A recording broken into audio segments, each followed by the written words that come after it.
আমার দেশের নেতা খেতারা ওই ভাউলের অংশ নিয়ে, ভাউলের পক্ষ নিয়ে, তার পক্ষে নিয়ে বলছে তাকে যে গ্রেফতার করছে আমি নিন্দা জানাচ্ছি। আল্লাহ তাআলার মুখ কোনটা, হুক কোনটা? আরে এই কথা বলার পরেও আমি নিন্দা জানাচ্ছি। লজ্জা নাই, শরম নাই আপনার নেতা? ভাউলের জন্য আপনার এত দরদ? জীবনে এই পর্যন্ত আমি নেতা খেতে আমি বুঝি না, কারো থেকে চাইরানা পয়সা আশাও করি না, বিগত দিনে করি নাই, ভবিষ্যতেও করি না। সবসময় প্রস্তুত তাই, পূর্বেও প্রস্তুত ছিলাম, বর্তমানেও আছি, ভবিষ্যতেও আছি। আল্লাহর জন্য জীবনটা বাজি রেখেছি, শুধু কথা নয়, যত কিছু করা দরকার তত কিছু দিয়ে প্রস্তুত আছি। আপনি যে আল্লাহকে সাজদা দেওয়ার জন্য আসছেন, সেই আল্লাহকে বলছে আল্লাহ তুমি যদি আরো 4টা 5টা 8টা 10টা 20টা আল্লাহ বানাইতা তাহলে কি হইতো? তুমি বানাইলা না কেন? আল্লাহরই কইতেছে বানাইলা না কি? নাউজুবিল্লাহ এখনো পড়ছেন না? হায় রে, আমরা কি আদৌ কি আমরা মুসলমান দাবি করি? কোন দেশে আছি?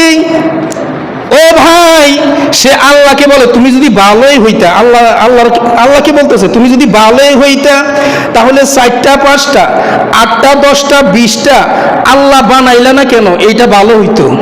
নাউজুবিল্লাহ, নাউজুবিল্লাহ।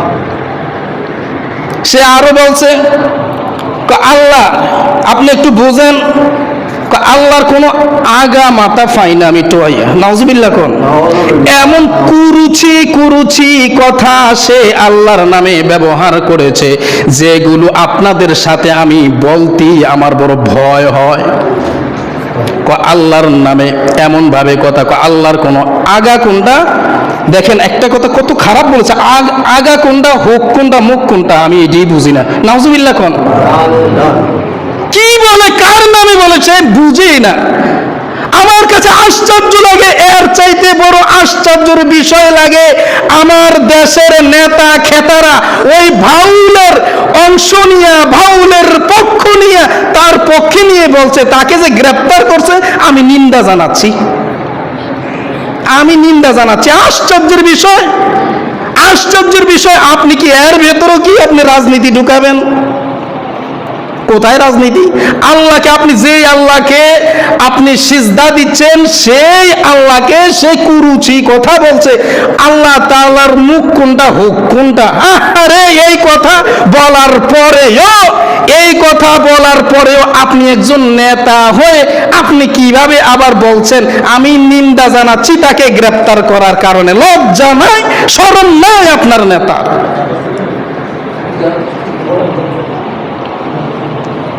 আল্লাহর চাইতে, রসুলের চাইতে আপনার ভাউল বড় হয়ে গেল। আপনার ভাউলের জন্য আপনার এত দরদ, আপনার পুরা কলিজা ভর্তি দরদ, কিন্তু আল্লাহর প্রতি আপনার কোনো বিন্দু পরিমাণ দরদ আমি দেখলাম না। ঈমান এত নষ্ট হয়ে গেল আমাদের ঈমান। আমার রাজনীতি করতে হবে ভাউলকে দিয়ে?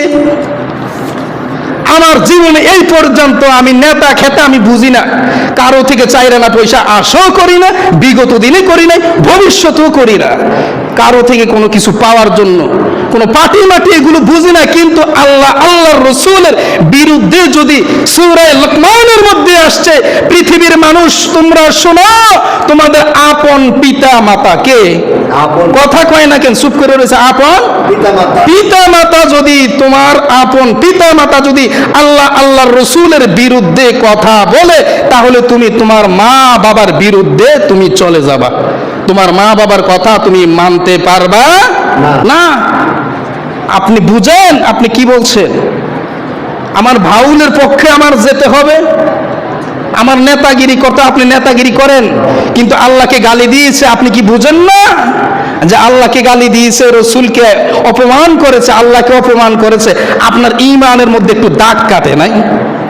আপনি মুসলমান, আপনি মসজিদে যান, আপনি টুপি মাথায় দেন, আপনার মুখে দাড়ি, আপনি হজ করেন, যাকাত দেন, সব কিছুই করেন, কিন্তু আপনার ঈমান বলতে বিন্দু পরিমাণ আপনার ঈমান নাই। আমার কাছে আশ্চর্য লাগে যে এই সমস্ত ব্যক্তিগুলো আমার আল্লাহকে গালি দেয়। যেই আল্লাহকে আপনি সিজদা দিলেন, সিজদা দেওয়ার জন্য আপনারা আসছেন, সেই ব্যক্তি আল্লাহকে গালি দিল, সেই ব্যক্তির পক্ষ হয়ে মিছিল হয়, মিটিং হয়, তার দলে ভর্তি হইয়া কয় সরকার আলটিমেটাম দিলাম 5 ঘন্টার 10 ঘন্টার 24 ঘন্টার, তাড়াতাড়ি আমরার ভাউল রে ছাইরা দাও, তাড়াতাড়ি আমরার ভাউল রে ছাইরা দাও। আরে ভাই, আপনি কি বুঝেন না প্রত্যক্ষভাবে বা পরোক্ষভাবে আপনি আল্লাহ তাআলার সরাসরি আপনি দুশমন?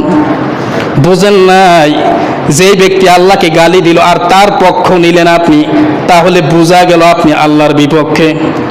কথা কয় না কি? তো আসা না মিশা কইতেন না? কইতেইব তো, কইতেইব। আপনি বুঝেন না আপনার বাবার বিরুদ্ধে আপনি কথা বলতে হবে যদি আপনার বাবা আল্লাহর বিরুদ্ধে, নবীর বিরুদ্ধে যায়?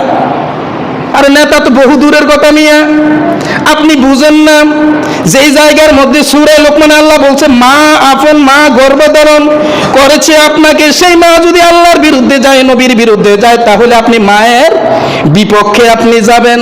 সেই জায়গার মধ্যে কি আপনার নেতা খেতা, কি আপনার মানুষ, সেই মানুষগুলো আমি বড় লজ্জিত, আমি বড় লজ্জিত এই দেশের জন্য। এই দেশের মুসলমান কি দিয়ে নাম রাখলো মুসলমান আমি বুঝি না। মিছিল করে, মিটিং করে, তাড়াতাড়ি আলটিমেটাম দেয় 24 ঘন্টার মধ্যে তাকে ছাড়তে হবে, কিন্তু অথচ রাষ্ট্রীয়ভাবে যদি মুসলমানের হাতে যদি ক্ষমতা থাকে, তাকে ফাঁসির কাষ্ঠের মধ্যে ঝুলানো প্রয়োজন ছিল। এই কথা কে কয়? এই কথা বললে সমস্যা হয় ভাই, সমস্যা হোক না, দুনিয়া সমস্যার জাগে, আপনি প্রস্তুত নিয়ে কথা বলেন, এটা সমস্যার জাগে। আমরা সবসময় প্রস্তুত, তাই পূর্বেও প্রস্তুত ছিলাম, বর্তমানেও আছি, ভবিষ্যতেও আছি।